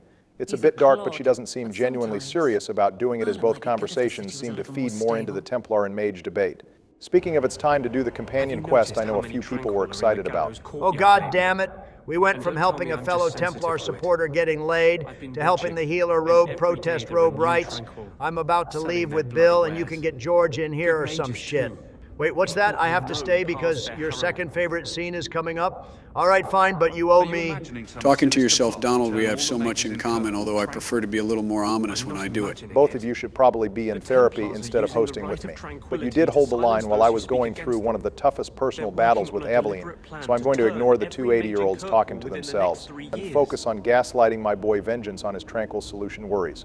Tranquil Solution is definitely a reference to The Final Solution, written by a certain failed Austrian painter. Wait, hold on. I never bothered doing Anders' side quest the one time I played this game. What the hell is the Tranquil Solution? The Tranquil Solution is a view created by Sir Ulrich and shared with a few other Meredith simps in the Templar Order that every mage should be made tranquil, regardless of passing the harrowing, or not to prevent all mages from demonic possession and rebellion. Although Ulrich himself does it for far more perverted reasons than any actual altruistic purpose. You're going to go pretty heavy into some dark, almost broodmother level themes in a moment, so trigger warning if you need it. Tranquil Solution sounds perfectly reasonable. I suggested the same shit in Origins, and I'm still on board with it. Unless the mage is a loyalist or has strong willpower, like Mommy Morrigan, it's better to make them tranquil so they stop trying to summon demons and create mage hideouts. Besides, tranquils can still enchant, which makes money for the Circle. It's a perfect solution. This Ulrich dude sounds kind of familiar too. Is he from the Origins grind like Cullen? It's about the reaction I thought you would have, but I was still holding on to hope that I can still moderate you one day. Also, Anders is about to tell us that Ulrich was the one that gave tranquility to Carl, and we can learn from the note that he sent the Templars after us to capture Anders in the trap as well. Speaking of notes, if we had sent Carver or Bethany to the Circle by not bringing them into the deep roads, we would get a letter at the start of Act 2 referencing the Tranquil Solution, and to keep our guard up even before Anders discusses it with us here. If you have Bethany as a Circle mage, this quest is mandatory to speedrun as soon as possible because of Sir Ulrich and Donald, your a jackass, for siding with this guy. I really suggest you remove your stocks in him before we reach the end of this quest.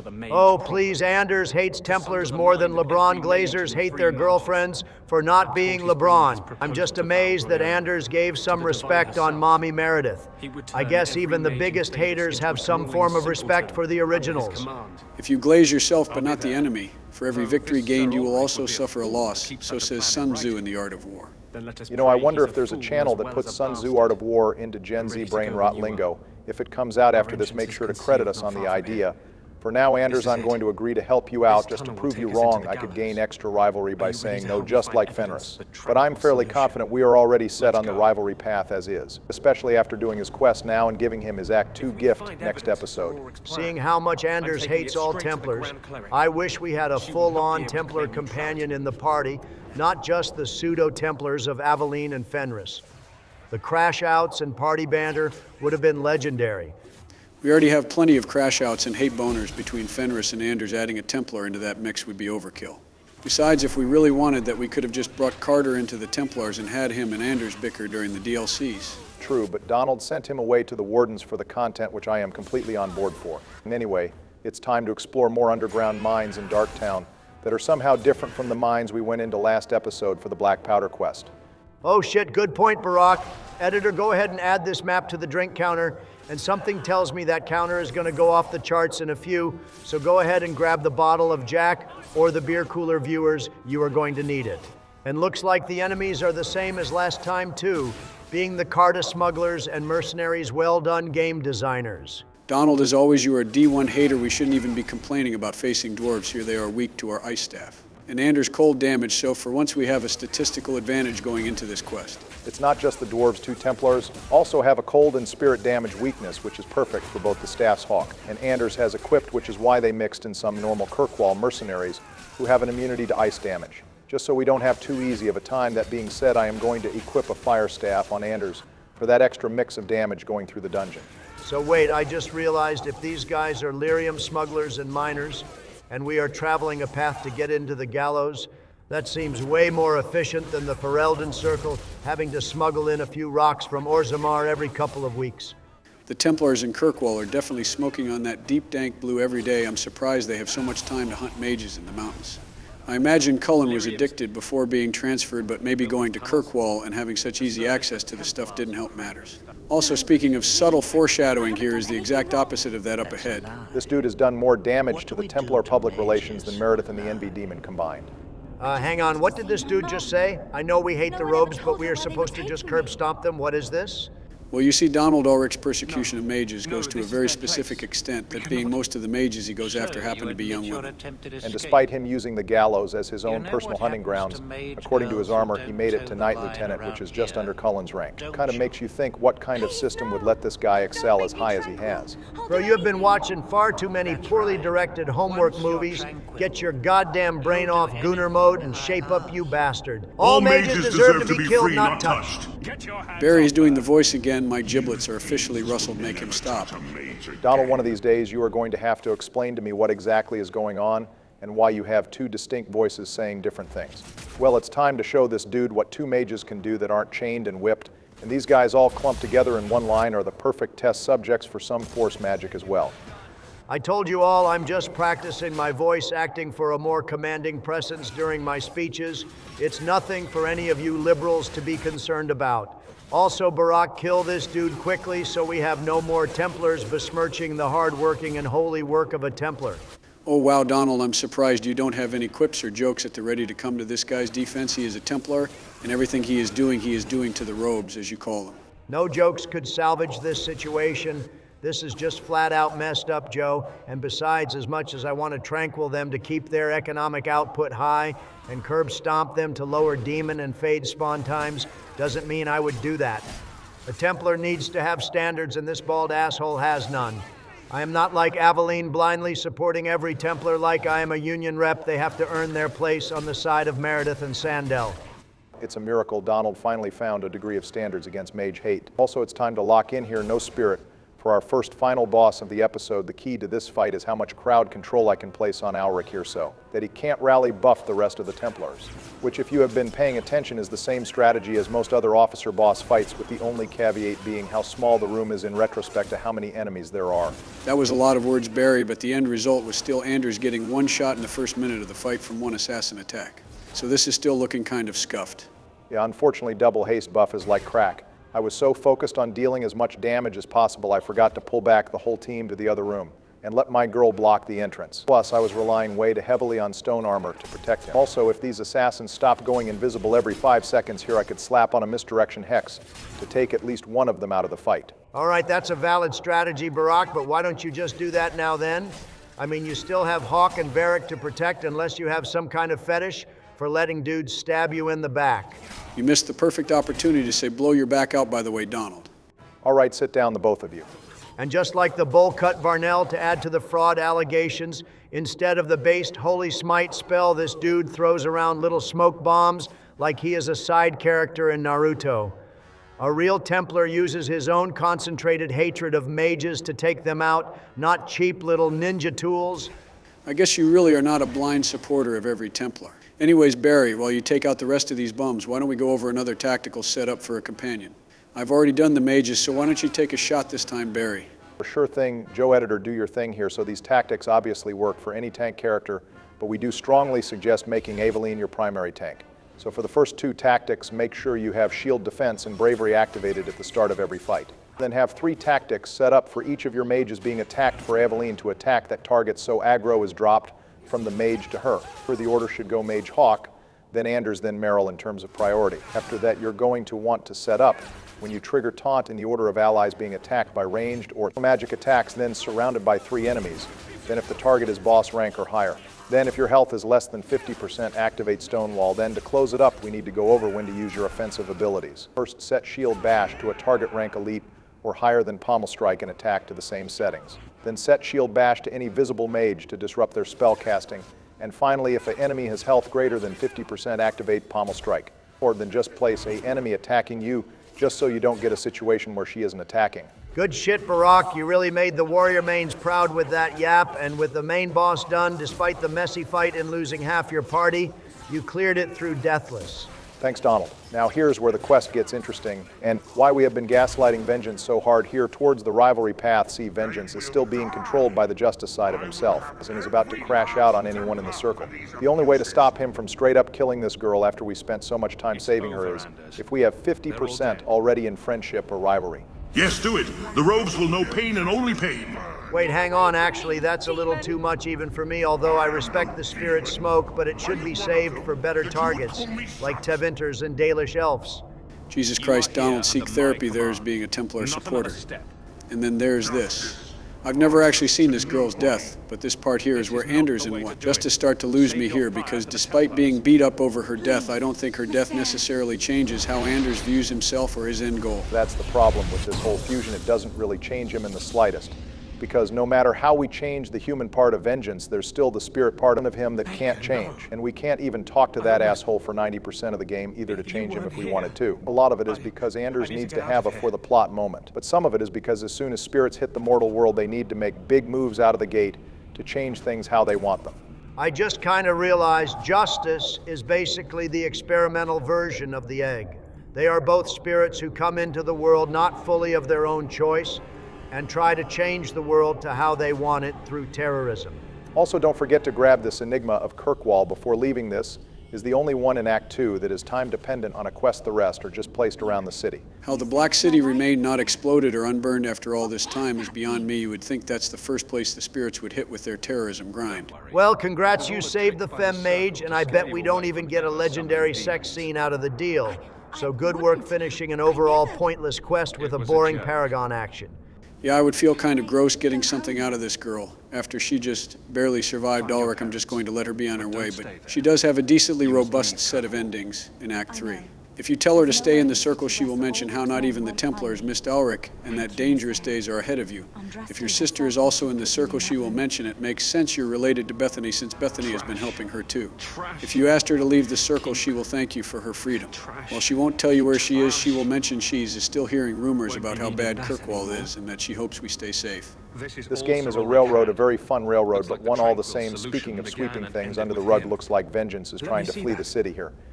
We did say that killing Ella didn't have much effect on Anders' personality, but it does change the dialogue here, especially if Ella died and you have Fenris in the party. Fenris will surprisingly be empathetic with Vengeance for once and tell him he has to understand his limitations, instead of calling him a monster. Vengeance will then try to leave the city entirely afraid that he might hurt someone more with his powers. And if you tell him to leave, he will leave the party until we see him at the end of Act 3. However, the spirit inside him will still push him to do what he does at the end of the game anyway, even if he leaves the city here. Since we saved her, though, he is far less beat up about the situation, so we are going to go with that and move on to the questioning beliefs quest. It's like there is a glimmer of hope for Anders and his character until you realize what game you are actually playing right now. And then it hits that there is no hope for characters to have a happy ending. I like to think the reason the healer robe crashed out in Act 3 is he tried to talk to Althena here and realized she is too goddamn useless to keep alive.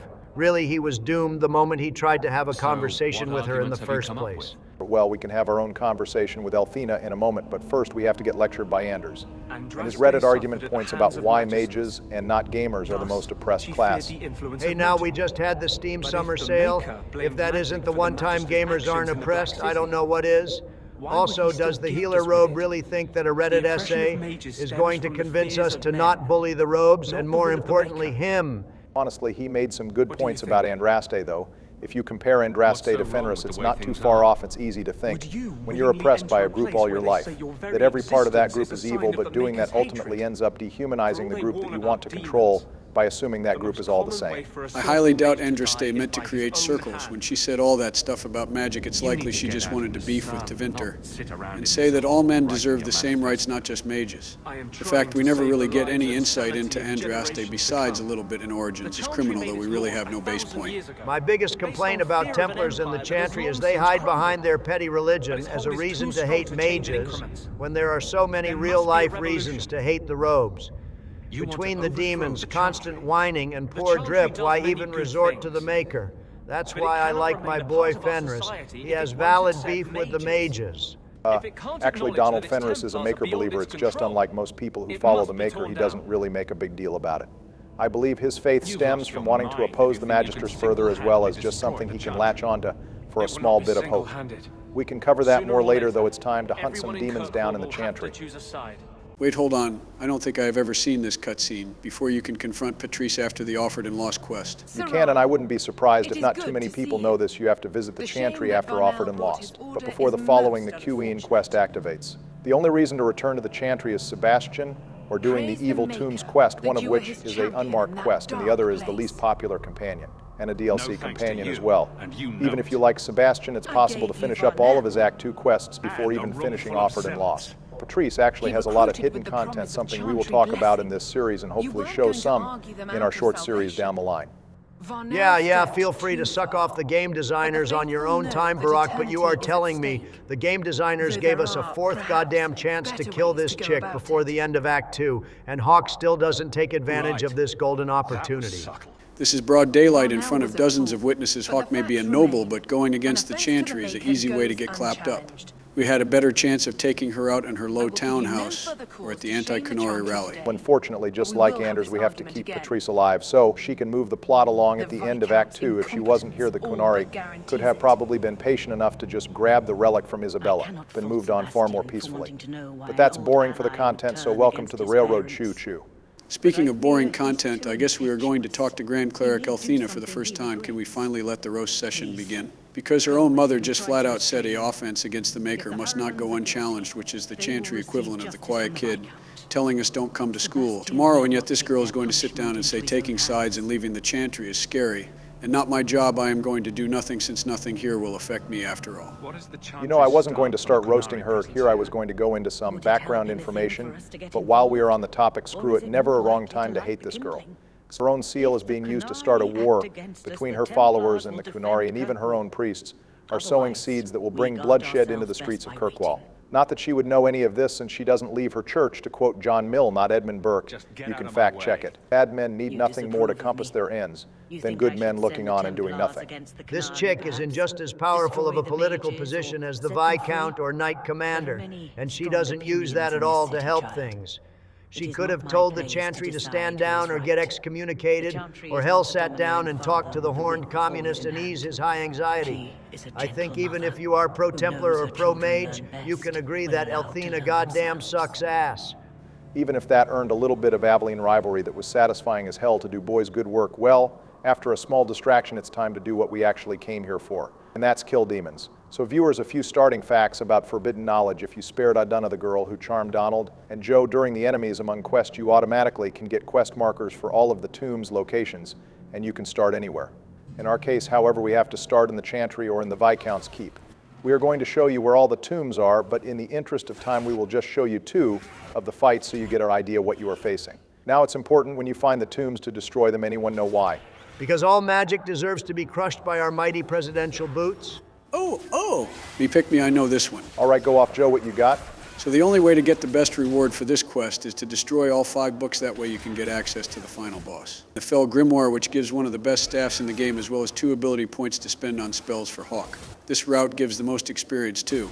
Also, we waited till Meryl's friendship was maxed out so she can deal major damage to the demons, while not going on a rivalry streak. The other outcomes of this quest is 5 skill points or 5 gold for collecting all the tombs and selling them, which isn't bad, but for the amount of effort you have to put into finishing this quest, it just isn't worth it.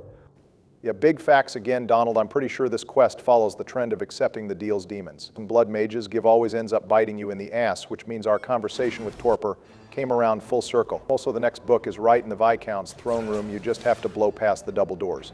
Wow, what a grand and massive room. Surely they won't host one of the biggest and most tedious fights in the whole series here. That would be crazy. Like, can you imagine spending hours of your life running around in circles fighting one-horned guy who drinks health potions like they're a white girl at Starbucks? Very subtle, Joe, but as we mentioned before, we are only going to show this last fight, then we are just going to show where the other 3 are, since you should get the gist of how these fights go. You either fight an arcane horror and abominations, or a sexy desire demon and abominations. Not much to say here. The biggest tips I can give if you need some advice for demon fights this deep in the game is to focus and stun lock the arcane horror or desire demon that spawns, and take them out as quickly as possible. Normal abominations have very low defense and are really just here in all of these fights to distract you from the real problem. Also, avoid the dank clouds the horrors can summon, because that shit will get you higher than a White House Christmas party. Anyways, next stop is the Bone Pit, which we now own and can do a few side quests. Later on, do we want to maybe do any of those boys? The quests help us earn our bag in lore and keep the mind flowing. I don't see why we wouldn't do them to further our grind. They are mostly terrible for the content. Maybe we will show the first one, and then the Pickaxes quest, but cut ahead for the rest, since it really is just fighting hordes of random enemies like some kind of Borderlands Slaughterdome. And the Pickaxe quest at least has some interesting dialogue, but viewers, you can let us know if you want to see the Mines quest or not, although we will obviously do the Coterie quest, since that is story relevant. Of course, you have no interest in the first 2 quests to improve our miners' efficiency, but the second spending money is involved. You guys get a lore hard on anyways. Where the hell is this book tomb? There's like 12 caves. As little sense as it makes to write cave is the one that isn't directly marked on the map and instead just says cave. Also, it's always good to come to the Bone Pit, if not for quests, then just the massive amount of free crafting resources we get here. In fact, Forbidden Knowledge is one of the only ways to get access to Lyrium in Act 2, since the caves only open after you activate at least one other tomb. Or receive the letter from Idunna. Yep, thank you, Joe. Plenty of reasons to do this quest. It's probably the most rewarding grind overall. With the 3rd book down, let's move on to the 4th one, back in the Wounded Coast. Damn, this is our 3rd time here now. At this point, the entire population of this beach is going to be extinct. Also looks like the cucking isn't done. Barack Isabela is back with some girl talk to remind you who she is hooking up with. Fuck you, Donald. Yeah, well, before Donald reminded me of something I wanted to forget, I was going to say that this particular party banter is unique because Isabela can have about 20 different innuendos that she can use, and it's random which one will be said. So it's likely every playthrough she will say something different. My personal favorite is her asking, did he RL your Eamon? I'm partial to Shank Your Jory's super nice reference to Duncan one-shotting Jory in Ostagar. Me personally, I would give it to Pamper Your Paragon. But looks like we all agree the Origins innuendos are simply peak. Also, Barack, I'm surprised your nerdy ass didn't do this cave while we were doing Aveline's quest. You're usually always hard about hyper-optimization when it comes to backtracking like this. Well, normally I would be, but Aveline's quest kind of jumped at me earlier than I thought, since I wanted to do the Fade Apologies while they were fresh in our minds. Plus, we couldn't do these quests earlier, unless we didn't bring Meryl, since Joe just got her approval maxed out at the end of last episode, which is what I was waiting on. Also, is this map unique? I don't think we have seen anything like it before. It's rare to see a unique map so late in the game. Technically, this map is unique as it's only really used for the 2 demon quests and one other time in the game, which I'm sure Donald will point out when we get there. But for now, it's time we add to our obvious counter as to why is there a dragon spawned deep in this cave instead of in a mountain. I think it's all but confirmed by this point. Dragons love ruins even more than they love mountains. And if there's weird magic shit in the area they are guarding, then that is even better. Well, on to the last one since the dragon fight and demon fight we have seen before. And this one is probably the most interesting location from a lore perspective, as a new cave opened up in Sundermount that apparently goes as far as a small Deep Roads passage. And just like every other Deep Roads segment, if you go far enough in, there's an ass load of demons. Are we going to leave this fight and bury? We are for the specific reason this fight isn't a book fight and is actually a decently scaled fight in terms of difficulty, but also because we can talk about this area a bit. Yeah, like how this area is the same area we killed that elf serial killer in Act 1. Viewers, you already know to take another shot here. Yes, thank you, Donald. As always, the viewers can trust you to enable them to get blackout drunk when they binge this series. But this area is one of the biggest mysteries in the series simply because of how much content is packed into this area that extends from Origins, and even beyond. See in this room, viewers, after we fight about 5 waves of demons, we can meet the Nexus Golem, who is clearly far more intelligent than the average golem, as he is able to speak common and buy and sell goods. This whole area is called a abandoned teg, although when it was abandoned is hard to say. But more than likely it was sometime after Caridin's disappearance towards the end of the First Blight, as this golem somehow knows the events of Amgarak Taeg and the blood magic that went into the creation of the Harvester. Well, Amgarak did make special golems like that golem companion that uses magic, since it was supposed to recreate Caridin's research, so maybe this golem originally came from Amgarak but was sent away or was taken away when shit started getting bad at the Taeg. Joe, how the hell do you know about Amgarak lore? I thought you were too scared to even play the DLC. I watched Barry's special after our series concluded. Turns out the DLC isn't as scary as Dead Space. I just wasn't trusting any of you after what you made me play for Halloween. Some interesting Codex lore to that DLC, even if the DLC doesn't really show that in the best way. Donald, you definitely don't have room to talk. You weren't at my special episode either, asshole. But while I am slogging away at the endless demon waves that would make the Inquisitor sweat, why don't we go over one of the Nexus Golem lines and do a little bit of a deep dive, shall we? Sure thing, go off. Queen, looks like we are barely halfway through the fight. We might as well find things to talk about. I actually already know this one Barry, since this golem here just has connections to all of the Origins DLCs. So one of the lines this guy says is, "The stone lies beneath our lays." And then some Dwarven words, but the first line is engraved in Tug's axe as well, in the Liliana's song DLC so. I wonder if it was put there as a reference to a second DLC, or if it's a lore hint at something greater going on. The Dwarven phrase, he says, roughly translates to, "At my side, find your way in the dark," which is very similar to the line Caridin says before he jumps in the lava. Fairly certain his line there was just a reference to the DLC, since the Titan concept wasn't fully fleshed out until Inquisition. But we did just cover how the lyrium idol affecting Bartrand might have been a tie-in, so maybe there is an alive Titan that still lives under Orlais, as if that is the case, it's a topic they didn't get to explore in Veilguard. We do know the Titans are not fully dead, and Orlais does have a massive exportation of lyrium, so maybe things tie together more than we realize. I wouldn't give the Veilguard writers too much credit, Barak. I will give you the idol plot line, since that was consistent with the idol from 2, but this doesn't have any official connection other than an Origins item saying the same thing. Maybe if Inquisition had a third connection to Orlais, I would consider it. But given all the writing changes, I doubt people forgot this rock even existed. That's fair. I guess it was a little bit of a pipe dream, but part of this series is making connections that are possible based on the evidence, not just all but confirmed. One last mystery about this Nexus Golem that is confirmed is he has some odd connection with the Architect from Awakening. If we had sided with the Architect in Act 3, we can find 2 unique items in his inventory that were owned by the Architect. This only works by importing a save. For the Architect and the Warden made an alliance. The 2 items are the Architect's staff, which is a clear Magister's staff in design in the Father's hand, which is a Darkspawn shield, and is a reference to what the Mother calls the Architect in Awakening. So wait, that means somehow the Architect or awakened Darkspawn met this golem and gave it some of its goods for money? Thought they were being more reclusive with society? I mean, Nathaniel mentions working with the Architect, so maybe the Grey Wardens were the ones selling his goods, since they were exploring the deep roads in Kirkwall anyway. I could see my boy Nathaniel trying to use the Architect to make a bag. He was a student of POTUS, after all. Otherwise, that means the Architect has some secret grind selling artifacts that we don't know about, and that would slowly change my whole perspective on him being honest. Because if there's one thing that can help me overlook a tevinter Darkspawn, it's the fact he has a business grind. Barry, this lore has been a great pastime, but 2 of the 3 waifus are down in Merrill, is in the Revenant site now. Are we good? Oh, wow, how kind of you to even out the death score at the end of the episode, Obama. No, Donald, I am still going to keep my crown this episode, and I am not going to die at the ass end of this fight. That would be embarrassing. If I was really trying to curb stomp these fights, I should have swapped Isabela for Fenris that way. Both Merrill and Fenris could easily clear through demons with their specializations. That's what I would recommend anyone bring on Nightmare, and then either Aveline or Anders. But I wanted to keep the waifu squad for thematic purposes, so I'm just going to have to play it safe and do some classic Origins kiting. Damn, looks like he lucked out Donald that Revenant got perma-stun locked, since stuns are just that powerful in this game. Well, now we can finally look at our thick boys shop and take out the last evil tomb too.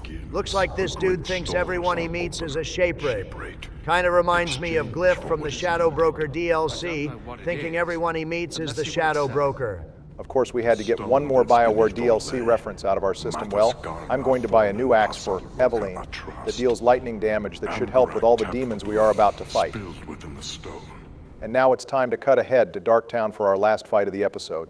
Damn, this shit is so ominous. It's too bad it's the exact same map as the tide we were just in, so unfortunately, viewers, you're going to have to take another shot if you are following Donald's rules. Should we talk about the ethics of accepting a demon's deal, though? Boys, this seems like an odd morality choice for Hawk. Like one of those evil for evil's sake decisions we talked about earlier. I mean, Hawk can straight up be a blood mage in the town where blood mages are as common as pigeons. It shouldn't be too surprising that he can make a few deals with demons throughout his career. Plus, given who you chose to romance, we probably got a contact demon high just by hooking up with the blood mage. To be fair, this is a pretty good deal. The book just offers you power as long as you leave the grimoire alone to be found again by someone else. You could look at it as Hawk flexing his power to guarantee the best deal possible with no real downside to him. Considering we are romancing Meryl, that seems like the most appropriate outcome, since she also tries to get the best deal when dealing with demons. I suppose if you are playing your Hawk as an exceptionally moral hero, you should destroy the book. You don't get the best reward, but you do still get a massive amount of experience.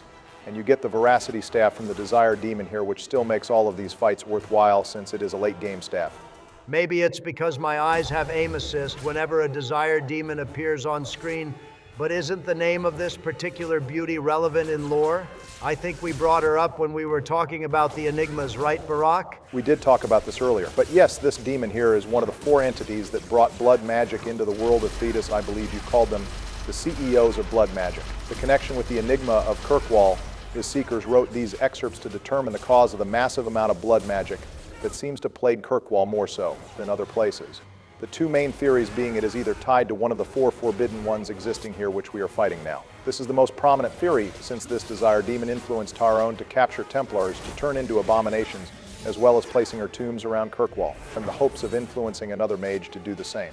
The other theory, the Enigmas cover we see in Legacy, which implies that Corypheus also has influence among mages in the city, albeit more passively.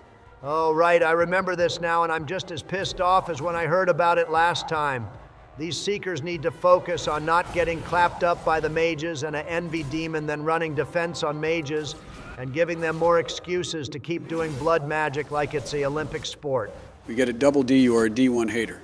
But I think this quest here confirms that it's probably this girl's fault, since we actually have a tie-in with the main story as well as this quest. Plus, as we keep saying, they are the goddamn founders of blood magic into the world. I'm still not sold one way or the other. Maybe it was more so DLC hype, but Corypheus would explain the Tevinter influence that never leaves Kirkwall, and would explain how his call is able to reach Carta Dwarves and other Grey Wardens. Plus, it would be one more crime we could add to the Tevinter as obviously evil checklist, and that just seems far more appropriate for the theme of the original trilogy. I feel like the Magisters get far more glaze than they really deserve, though. I mean, they were just dudes that ultimately got tricked by the old gods to unleash the Blight, and then they all came out deformed and barely able to form current or past memories, except for Corypheus. I mean, sure, maybe he influences Kirkwall a little, and he has the same hacks as the old gods do, with jumping between blighted individuals, but the Architect and Corypheus are the only 2 that have even done anything since releasing the Blight. And both of them still get stomped by POTUS and the Inquisitor. That's actually an interesting point. The 4 Forbidden definitely have seniority over the Magister Sidereal. The Codex says that her and her ilk cannot be trusted since they abandoned the people in their time of need. Although the Codex says the people are only safe with the Evanera, so all of that might just be propaganda used to justify the elven gods enslaving and mistreating the elves. She is, however, the only one that doesn't appear to shapeshift, hide, or barter to avoid fighting, so she might either be the most dangerous or the strongest of the 4 forbidden ones. And that might explain why the Blood Mage in Act 1 was so confident that her plan to piss off the Templars was somehow going to lead to her taking over the entire city. Maybe she figured if she got enough people to sacrifice or become demons, that this CEO of demons was going to come back and take over the world, like Dagon in Oblivion or some shit. I doubt she put together that detailed of a plan. It was more like Step 1, summon demons. Step 2, seduce Templars. Step 3, hanka blood magic ? Step 4, profit. Also, Barry, what the hell is going on? Hawk just straight up died, and there's like 50 demons left in this room to gangbang the party with. Holy shit. I got so engrossed in the lore, I didn't even realize Obama was about to get a second death here. I thought after the last Revenant orgy, his liberal hacks would win the day, but bro, looks actually cooked here. It's a Christmas miracle. It just turned April yesterday. Donald, eat a dick. You're cooked. Oh, no, goddamn it, not yet. I still have Anders to kid around while I fuck me. Why are there so goddamn many demons? All right, Aveline, my love, Shirley, you can pull through for me after I helped you. And oh goddamn it, why? Oh my God, this is great. Just one more death and we are all tied up, and we can show the viewers once and for all that Origins is rigged against me, and the presidents are equal in skill with no crater in between us. Barry, I hate to be that guy, but I'm pretty sure we only got halfway through the fight last time. And all of the team was upgraded, so how the hell are you going to get through the fight this time? Donald, first of all, keep dreaming. This is going to be my last death in the series. Until we get to the DLC secret bosses, I can promise you all that. So just prepare to lock in for your next episode and try not to die again. As for your answer, Joe, is always the best plan when a fight doesn't go your way in 2 or Origins is to fall back into a doorway. I should have done that last time, but honestly, the first half of the fight was going so well I got overconfident and didn't realize the second wave would be even stronger. Also, I cut this out, but I went to the Black Emporium and bought 4 more health potions for the squad, so we have a little more survivability to make room for mistakes. Now, this is the run, boys. I can feel it in my bones. Damn, Obama. I know you are pressed and want some advice from the Templar main, but I absolutely do not want to feel your bone right now. I don't like you that way. An acting president should not be getting sus with his gamer friends. That's not what I said, and you know it, Donald, and if we threw you into this fight with just 1 blood mage, you would be cooked easily. He would probably rack up double digits. 1 hemorrhage is cooking him here, and he couldn't even respond with the literal wall of demons. You all think you're so funny, but just wait for my scorched earth gameplay, you mage-loving cocks. All right, seriously, Donald, we get it. You are a professional voice actor, very impressive. But Barry, do you want to go over some of the other preparations you made during this fight? So the viewers have a better guide. I get that the door strategy is your biggest asset, but I know you had plenty others. For thing, Joe, so viewers, the 2 biggest buffs we have during this fight is we are finally taking advantage of several poisons and potions. We grab the offense potion, which we can grab in Act 2 at Sundermount in the area where Merrill first dispelled the barrier with blood magic in Act 1.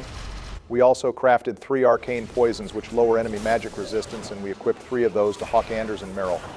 Also, I'm going to cut ahead here since the strategy is working, and this fight goes a little quicker since you can tell how the first wave is going to turn out by this point. All right, it's been an extra 2 minutes, but Barry is now on the second wave. Hawk goddamn died, and the demons finally broke through the Aveline gates.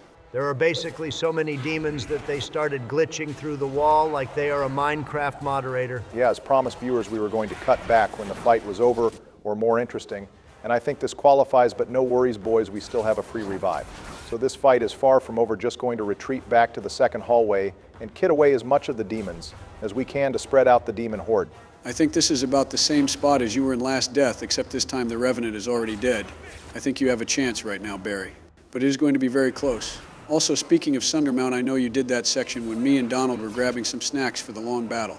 But wasn't there some lore point about the Keeper you wanted to cover in Sundermount? Oh, God damn it, you're right. I completely forgot about that. I had this whole section of index cards I was going to cover and everything. That just confirms that Joe's dementia is 100% contagious also. Again, by index cards, he means a wiki tab in his phone and a few bullet points on the Notes app. Thank you for breaking immersion again, Donald. But the thing is, I would need to switch the screen since I need physical receipts for this theory to make sense, so I think I will cover it when we cover Merrill's Act 3 quest and build up a little bit of anticipation for a lore theory for once. That way we cover the topic when it's more relevant anyway, and not during a episode where she only played a minor role at the start.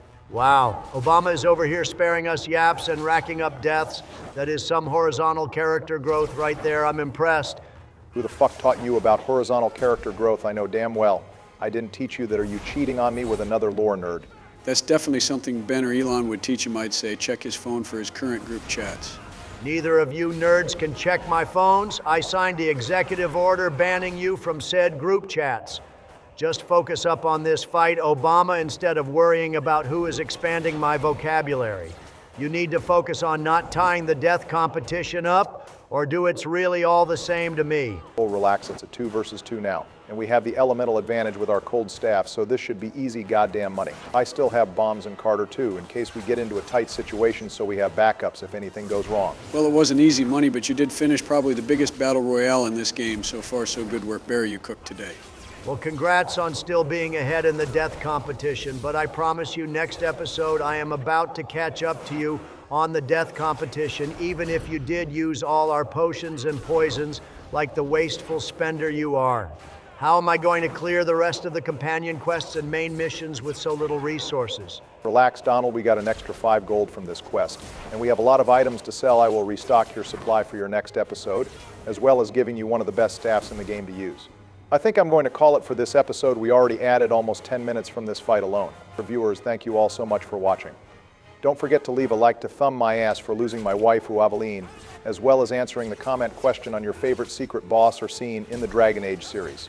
If you like Dragon Age, feel free to join Fox Discord in the description, where we have plans for a community day next week. Next week, Donald will take on Fenris Sebastian and the Prime Suspect questline, so look forward to it. But for now, stay safe, Obama out.